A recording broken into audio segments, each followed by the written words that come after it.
হাফেজ হওয়ার পরে পরবর্তীতে খুব কম সময়ে কোরআনটা ভুলে যায়। তো এই ভুলে যাওয়াটা যদি হিফজ করে, সে ছোট সময় থেকে হিফজ করতে গেলে 8-10 বছর পর্যন্ত বয়স পর্যন্ত তার লেগে যায়। তো ওই সময়টাতে সে জেনারেল কিংবা অন্যান্য পড়াশোনা সে করছে না। যদি সে একটা সময় গিয়ে ভুলে যায় এটাকে, তো এটা আপনি কিভাবে দেখেন? আসলে কিভাবে আসলে এই জিনিসটাকে তার গার্ডিয়ানরাও কিভাবে এই জিনিসটাকে দেখা উচিত? না, একটি সুন্দর বিষয় আমাদের সমাজে কোরআনে কারীম তেলাওয়াত শিখে অথবা মুখস্থ বিদ্যা শিখার পরে তা ভুলে যাওয়া, এটা হাদিসের মধ্যে কঠোরভাবে তাদের ব্যাপারে বলা হয়েছে এবং আল্লাহ পাক রব্বুল আলামিন তাদের প্রতি রাগান্বিত হন, ক্রোধান্বিত হন। কারণ কোরআনটা সকলের পক্ষে হিফজ করা সম্ভব না, এটা আল্লাহ তাদেরকেই সক্ষমতা দিয়ে থাকেন, তারাই শুধুমাত্র পারে। তো এই এখন হিফজটা অনেকেরই থাকে না। এটা না থাকার পিছনে কয়েকটা কারণ। হিফজ রাখার সবচেয়ে বড় মাধ্যম হলো প্রতি বছর মাহে রমাদানে তারাবি পড়া। তারাবি পড়ানোটা এটা হলো হিফজ রাখার সবচেয়ে বড় মাধ্যম। সবার তো সেটাও থাকে না। হ্যাঁ, এবং সেটা থাকে না, এটাকে থাকার ব্যবস্থা করতে হবে। এটা একটা, যদি কোনো কারণে তারাবি পড়ানোর মতো অপরচুনিটি না থাকে অথবা কেউ যদি তারাবি পড়াইতে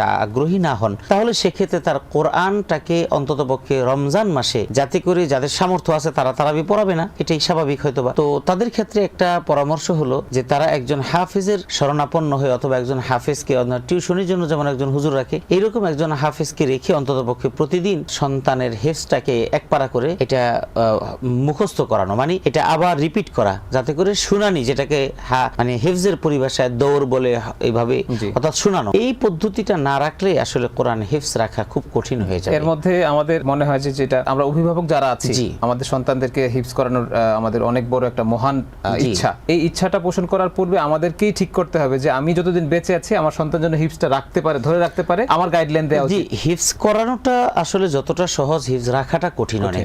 কথা প্রসঙ্গেই বলি যে আসলে আমরা এখনো কিন্তু তারাবিটা পড়াই শুধুমাত্র এই জন্য, কোরআনে কারীম হিফজটাকে ধরে রাখার জন্য। তো আসলে এখন যতটুকু বয়স খুব বেশি হয়েছে তা না, অর্থাৎ যতটুকু হয়েছে তুলনামূলক এখনকার যারা তরুণ হাফেজ আছে তাদের তুলনায় আমরা তো অনেক সিনিয়র। তো সেই সিনিয়রিটির কারণে এখন আমাদের তারাবি থেকে রিটায়ার হওয়ার কথা, কিন্তু আমাদের আবেদন, আমাদের প্রয়োজন এবং আমাদের আগ্রহ কোনোটাই এখনো কমেনি। যে কারণে আমরা মনে করি কোরআনকে ইয়াদ রাখার স্বার্থে আমাদের তারাবি পড়ানো দরকার। হয়তো একটা সময় আসবে যখন আমাদের শরীর সাপোর্ট করবে না, আমাদের কণ্ঠ, আমাদের অন্যান্য অর্গানগুলো আমাদেরকে সাপোর্ট করবে না যে আমি তারাবি পড়ানোর মতো দীর্ঘ সময় ব্যয় করা। যখন পারবো না তখন তো নিজেকে অবশ্যই এখান থেকে ফিরিয়ে নিতে হবে। কিন্তু যতক্ষণ পর্যন্ত আমরা পারছি ততক্ষণ পর্যন্ত অভিভাবককে খেয়াল রাখা উচিত সন্তান যেন তারাবির সাথে যুক্ত থাকে। আর একান্ত যদি সেই ব্যবস্থা নাই করা যায়, তাহলে সন্তান অন্ততপক্ষে কোরআনটা ইয়াদ রাখে, এই ব্যবস্থা তাদের করা দরকার।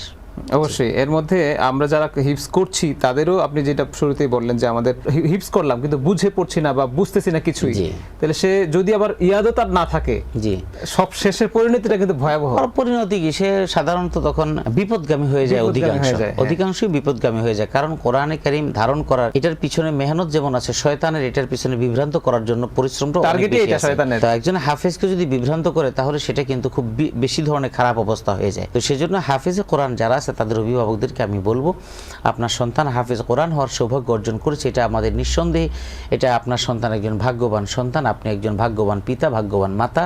তো আপনার সন্তান কি করে কোরআনে কারীমের হিফজটা ধরে রাখতে পারে সেটার ব্যবস্থা যেমন করবেন, এই পরিবেশটাকেও আপনাকে তৈরি করে নিতে হবে। আপনার পরিবারের মধ্যে সেই পরিবেশটা তৈরি করতে হবে, এটা একটা মূল বিষয়। আমরা সন্তানকে হাফেজ বানাই, মাদ্রাসায় পড়াই, কিন্তু আমার ভিতরে মাদ্রাসার পরিবেশটা আসে না। ঘরের মধ্যে আমার যারা আছে অভিভাবকরা নামাজ পড়ে না। একটা হাফেজ ছেলে সে যখন দেখে ঘরে মা নামাজ পড়ে না, বাবা নামাজ পড়ে না, বাবা স্মোকিং করছে, তাহলে ওই ছেলের ভিতরে কোরআন পড়ার, কোরআন ইয়াদ রাখার সেই টেন্ডেন্সি থাকবে না। কিন্তু যখন নাকি একটা ছেলে দেখে যে আমার বাবা ধর্ম পালন করছে, মা ধর্ম পালন করছে, ধর্মভীরু, এবং তারাও চাচ্ছে, তখন কিন্তু অটোমেটিক্যালি তার ওই পরিবেশটা তার ভিতরে তৈরি হয়ে যায়। এই জন্য কথা প্রসঙ্গে এসে গেল, সেই জন্য আমরা বলছি অনেক মা বাবারা সন্তানকে আবেগে হিফজখানায় পড়ান, অনেকে সন্তানকে মাদ্রাসায় পড়ান। তো আলহামদুলিল্লাহ, অবশ্যই এটা সুন্দর। তবে আমি আপনাদেরকে অনুরোধ করব, মাদ্রাসায় পড়ানো এবং হাফেজ বানানোর সঙ্গে সঙ্গে আপনার পরিবেশটাকেও ঠিক মাদ্রাসার মতো করে ফেলবেন, এরকম সবকিছু এরকম না। বিষয়টা আমি বোঝাতে চাচ্ছি যে আপনার পরিবেশটা যেন ইসলাম পালনের সহায়ক হয়, এমন একটা পরিবেশ তৈরি করা, পরিবারের মধ্যে এমন একটা এনভায়রনমেন্ট তৈরি করা যে তার জন্য ইসলাম পালন করা সহজ। সকালবেলা ঘুম থেকে ওঠার পর কোরআন তেলাওয়াত করছে, এখন যদি আপনার আরেক সন্তান এসে অথবা আপনার স্বামী যদি বলে এই সকালবেলা কি শুরু করছে, ঘুমাতে পারি না, এরকম না।